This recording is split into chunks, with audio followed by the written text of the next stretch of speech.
مولاي صل وسلم دائما أبدا على حبيبك خير الخلق كلهم. مولاي صل وسلم دائما أبدا على حبيبك خير الخلق كلهم. بسم اللہ والحمد للہ والصلاة والسلام علی رسول اللہ صلی اللہ علیہ وآلہ وصحبہ وسلم. کتاب المدیح النبوی سے قصیدہ بردہ شریف کا آج کا سبق. نعم سرا طیف من اہوا فارقنی والحب یعترض اللذات بالالم. قبل اس کے کہ ہم اس شعر کی تشریح اور ترجمہ کریں، پہلے ہم پچھلے شعر سے اسے جوڑتے ہیں کہ کس طرح پچھلے شعر سے اس شعر کا تعلق ہے. پچھلا شعر جو ہم نے پڑھا تھا اس میں فرمایا تھا وَأَثْبَتَ الْوَجْدُ خَطَّ عَبْرَةٍ وَضَنَا مِثْلَ الْبَهَارِ عَلَى خَدَّيْكَ وَالْعَنَمِ. کہنے کا مطلب یہ تھا کہ محبت نے آپ کے دونوں گالوں پر آنسوؤں کے لگاتار اور مسلسل بہنے کی وجہ سے دو لکیریں کھینچ دی ہیں، اور یہ دونوں لکیریں اس طرح ظاہر ہیں کہ جو بھی دیکھے گا تو سمجھ جائے گا کہ یہ شخص کسی نہ کسی کی محبت میں مبتلا ہے. لہذا اس کے بعد یہ دوسرا شعر آیا. ابھی تک جتنے بھی اشعار تھے جو ہم نے اس سے پہلے پڑھا، اَيَحْسَبُ الصَّبُّ أَنَّ الْحُبَّ مُنْكَتِمُ لَوْلَا الْهَوَى لَمْ تُرِقْ دَمْعًا عَلَى طَلَلِ. تو یہ فَكَيْفَ تُنْكِرُ حُبًّا بَعْدَمَا شَهِدَتْ، کہ تم کیسے محبت کا انکار کر سکتے ہو؟ کیا محبوب یہ سمجھتا ہے محبت کرنے والا کہ اس کی محبت چھپی رہ جائے گی؟ اگر محبت نہ ہوتی تو تم آنسو کیوں بہاتے کھنڈرات پر بیٹھ کر؟ یہ سارے سوالات جو ہے ایک عاشق سے کیے گئے، اور وہ عاشق جو ہے اپنی محبوب کی یاد میں رو رہا تھا. جب یہ شعر لاسٹ کا یہ شعر جس میں فرمایا گیا کہ تم زیادہ رونے کی بنیاد پر، مسلسل آنسو بہانے کی بنیاد پر دونوں گالوں پر دو لکیریں پڑ گئی ہے، جو اس بات کی علامت ہے کہ آپ کسی نہ کسی کی محبت میں گھرے ہوئے ہو، کسی نہ کسی پر آپ فریفتہ ہو. تو اس کے بعد ان سارے اشعار کے بعد امام بوصیری جو خود سائل ہیں اور خود مسئول ہیں، اب اس کا جواب دیتے ہیں بحیثیت مسئول. ابھی بحیثیت سائل آپ نے سوالات کیے تھے پچھلے شعروں میں، لیکن اب جو ہے بحیثیت مسئول اس کے جوابات بھی دے رہے ہیں. امام باجوری علیہ الرحمۃ والرضوان اس کی تشریح کرتے ہوئے فرماتے ہیں لما اتضح حال المسئول ما هو مما هو علیہ من الحب. جب اس شخص کا حال واضح ہو گیا، کس کا؟ جس سے پوچھا جا رہا ہے، یعنی جو محبت میں گرفتار ہے، اس کا حال واضح ہو گیا، اس کی حالت پتہ چل گئی کہ وہ محبت کا مارا ہے. وَلَمْ يَبْقَ لَهُ سَبِيلٌ إِلَى الْإِنْكَارِ، اور اب اس کے لیے انکار کی کوئی صورت بھی باقی نہیں رہی گئی ہے.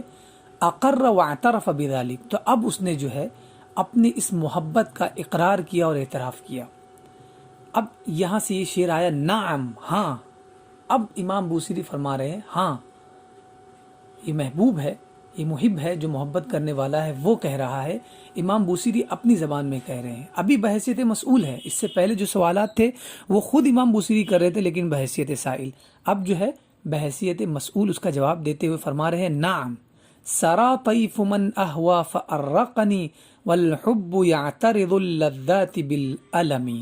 تو اب اس شعر کی تشریح ہم کریں گے، اس سے پہلے ہمیں اس کی لغوی تشریح دیکھ لینا چاہیے، تاکہ ہمیں معنی اور مطلب کے ساتھ ساتھ جو لذت محسوس ہوتی ہے اس میں سب سے اہم چیز جو ہے وہ لغوی تشریح ہے، کیونکہ وہی کسی بھی عربی شعر یا نثر کا بیس ہوتا ہے، بنیاد ہوتی ہے. آئیے ہم دیکھتے ہیں. فرمایا وَنَعَمْ حرف ایجاب لما سبق، یعنی جو سوالات پیچھے گزر چکے ہیں اس کے لیے یہ حرف ایجاب ہے، یعنی جواب دینے کا لفظ ہے نعم. دوسرا لفظ تھا نعم سرا طیفن، تو سرا کی تشریح دیکھ لیتے ہیں. فرمایا سرا یسری، یہ فعل ہے، معنی کیا ہے؟ سرا سارا لیلن یعنی رات میں کسی نے سفر کیا تو اسے سارا ایسری کہتے ہیں، رات میں سفر کرنے کو۔ قرآن مجید میں بھی یہ لفظ استعمال ہوا ہے لیکن باب افعال سے۔ باب افعال کیا ہوگا اس کا؟ اسرا یسری اسرا، یہ فعل رباعی ہے، لازم بھی ہوتا ہے متعدی بھی ہوتا ہے کسی حرف کے لگانے سے۔ تو یہ اسرا یسری مصدر اسرا آتا ہے۔ سورہ اسرا میں اللہ تبارک و تعالی ارشاد فرماتا ہے سبحان الذی اسرا بعبدہ لیلا من المسجد الحرام الی المسجد الاقصی۔ دوسرا لفظ جو تھا وہ طیف تھا، طیف، سرا طیف من اہوا۔ طیف کا معنی کیا ہے؟ فرما رہے ہیں الطیف الخیال الطائف، یعنی ذہن میں گھومتا ہوا، ذہن کے چکر لگانے والا خیال، ذہن میں گھومتا ہوا خیال۔ وہو ما یراہ النائم، اور طیف سے مراد کیا ہے؟ وہ خواب جسے سونے والا دیکھتا ہے، یعنی وہی خیال لے لیں یا خواب، اس کی جمع اطیاف آتی ہے۔ یہاں مراد اس سے کیا ہے؟ خیال، ٹھیک ہے، یہاں پر مراد کیا ہے؟ خیال۔ اس کے بعد دوسرا لفظ تھا احوا۔ اب اس کی تشریح دیکھ لیں، فرمایا حاویہ یہوا، فعل ثلاثی ہے متعدی ہے، حاویہ ماضی ہے، یہوا مضارع ہے، مصدر ہون، حاویہ ہون آتا ہے۔ اس کی مثال دے رہے ہیں حاویہ زوجتہ، اس نے اپنی بیوی سے محبت کی، اے احبہا، اسے چاہا، ٹھیک ہے۔ تو حاویہ یہوا یعنی سمیع اسماؤ سے معنی ہوتا ہے چاہنا، ٹھیک ہے۔ اور فرمایا یہ قرآن مجید میں بھی یہ لفظ استعمال ہوا، اللہ تبارک و تعالی ارشاد فرماتا ہے ان یتبعون الا الظن وما تهوى الانفس، وہ تو نرے گمان اور نفس کی خواہشوں کے پیچھے لگے ہوئے ہیں۔ وما تهوى الانفس، جو نفس چاہتی ہے یا نفس جو ہے خواہش کرتی ہے، نفس کی خواہش۔ دوسری جگہ قرآن مجید میں یہ لفظ استعمال ہوا، فرمایا کلما جاءہم رسول بما لا تہوى انفسہم، جب کبھی ان کے پاس کوئی رسول وہ بات لے کر آیا جو ان کے نفس کو پسند نہ تھی، اے بما لا تہوى انفسہم، جو ان کے نفس کو، ان کے دل کو نہیں بھاتی تھی، ناپسند ہوتی تھی۔ تو یہاں پتہ چلا کہ اس لفظ کا معنی کیا ہے؟ ناپسند ہونا۔ تو یہ بتانا اس لیے ضروری تھا کہ یہ جو حاویہ یہوا ہے نا سمیع اسماؤ سے، اس کا معنی ہوتا ہے چاہنا، محبت کرنا۔ لیکن اگر ہوا یہوی لائیں گے آپ، ٹھیک ہے، ہوا یہوی، ضرب یضرب سے ہوا یہوا یا ہوا یہوی لائیں گے تو اس کا معنی کیا ہوتا ہے؟ گرنا، سقط ہے اسقطوں سے۔ اس کے بعد جو لفظ تھا طیف، تو اب یہ بتایا طیف من اہوا، ٹھیک ہے۔ تو امام باجوری علیہ رحمۃ رضوان فرماتے ہیں وقولہ طیف من اہوا، یہ جو حضرت امام بوصیری کا جو قول ہے طیف من اہوا، امام باجوری فرماتے ہیں اے خیال من احبہ، یعنی محبت کرنے والے کا خیال۔ طیف من احبہ کا ایک لفظ میں اگر معنی کریں تو اس کا معنی یہ ہوگا جو محبت کرتا ہے اس کا خیال، اس کا خیال۔ ابھی معنی واضح ہو جائے گا، پہلے انڈیویجولی یعنی ایک ایک کر کے علیحدہ علیحدہ الفاظ کی ہم تشریح دیکھ لیتے ہیں تاکہ معنی سمجھنے میں بآسانی ہم اس تک پہنچ سکیں۔ پھر فرمایا آگے جو شعر کا لفظ تھا الرقا، تو یہ الرقا کی تشریح دیکھتے ہوئے فرما رہے ہیں الرقانی، فرمایا الرقا یہ فعل رباعی ہے اور متعدی بھی ہوتا ہے۔ الرقا ماضی ہے، یؤرق مضارع ہے، مصدر تعریق آتا ہے، معنی کیا ہے؟ الرقہ طوال اللیل اے اسہرہ، رات کے خیالات نے اسے پوری رات جگائے رکھا، ٹھیک ہے۔ تو یہ الرقہ یؤرق معنی جگانا اور شب بیداری کروانا، ٹھیک ہے۔ اور اس سے پہلے ہم نے پڑھا تھا اریقہ یعرق، ٹھیک ہے، تو اس کا معنی کیا تھا؟ رات بھر جاگنا، یہ باب تفعیل سے ہے اس لیے متعدی ہے۔ اس کے بعد دوسرے مصرے میں امام بوصیری علیہ رحمۃ رضوان فرماتے ہیں والحب یعترض اللذات بالالم، حب کا مطلب محبت ہے، یعترض کا معنی کیا ہے اس کی لغوی تشریح ہم دیکھتے ہیں۔ فرمایا اعترض اے اعترض الشیء صار عارضا، یعنی کسی شے کا اعتراض کرنا سے مراد کیا ہے؟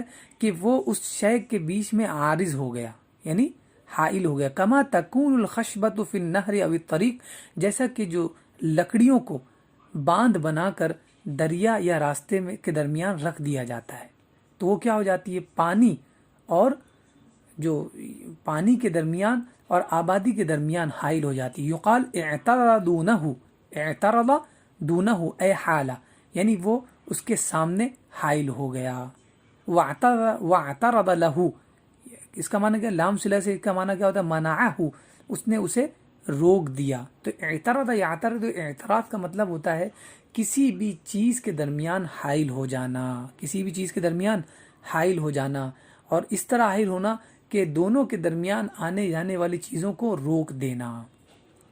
اس کے بعد فرمایا وَقَوْلُهُ وَالْحُبُّ يَعْتَرِضُ اللَّذَّاتِ بِالْأَلَمِ.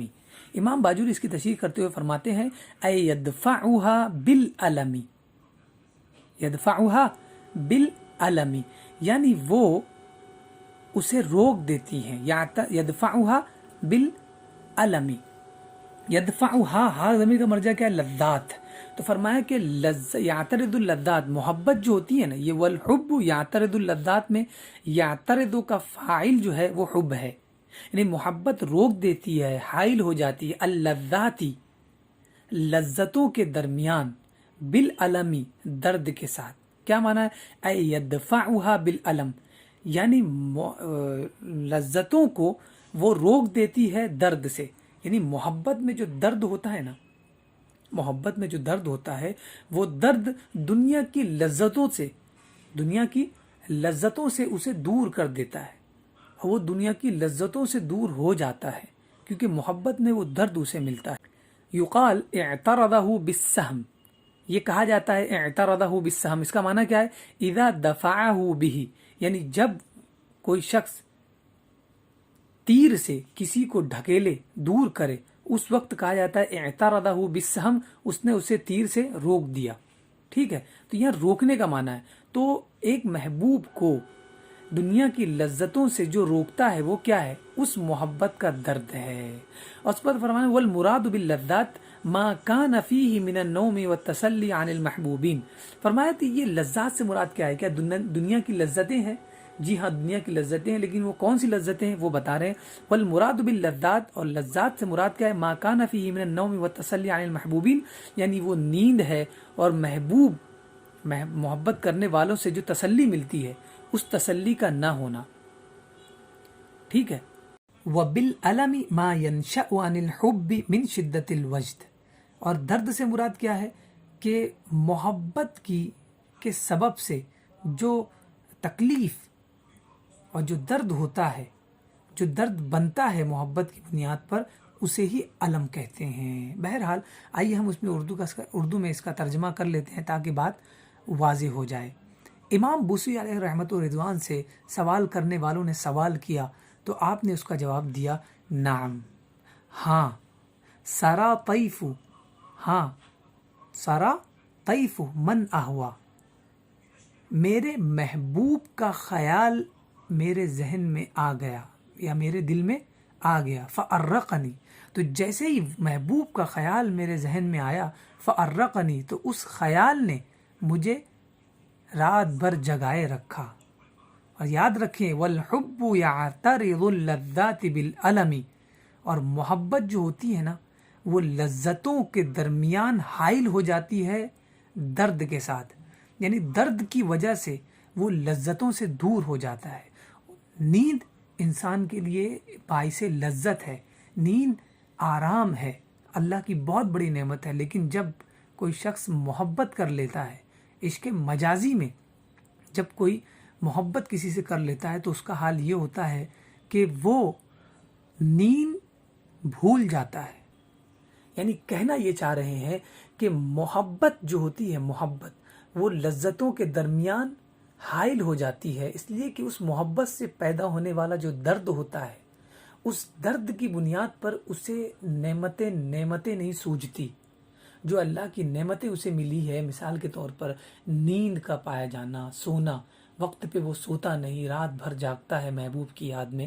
تو یہ چیزیں بتانا چاہتے ہیں کہ یہ عشق مجازی میں اگر ہو جائے، مجاز میں اگر کوئی عشق کرے، دنیا میں ایک انسان دوسرے انسان سے محبت کرے، تو اس کا حال یہ ہو جاتا ہے کہ وہ رات کو جاگتا نہیں، کھانے کو کھانا نہیں سمجھ پاتا، اور سونے کا وقت اس سے سمجھ میں نہیں آتا.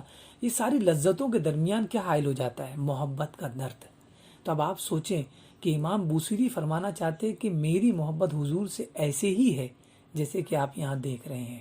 اللہ تبارک و تعالی حضور کی محبت کا یہ درد ہم سبھی لوگوں کو نصیب فرمائے کہ ہم ہمیشہ حضور کی ایسی ہی محبت میں اپنی زندگی گزارے، رات گزار دیں، زندگی گزار دیں، اور اللہ تبارک و تعالیٰ کہنے سننے سے زیادہ ہمیں اس کی توفیق عطا فرمائے، اس لیے کہ کہنا اور پڑھنا یہ بہت آسان ہے، لیکن اس کے بعد جو سب سے اہم منزل ہے وہ عمل کی منزل ہے۔ اللہ تبارک و تعالیٰ سے دعا ہے کہ ہمیں اس شعر کو پڑھنے کے بعد اور سمجھنے کے بعد اس پر عمل کی توفیق عطا فرمائے۔ آج کے لیے اتنا بس، پھر انشاءاللہ نئے سبق کے ساتھ دوبارہ حاضر ہوں گے۔ السلام علیکم ورحمۃ اللہ وبرکاتہ۔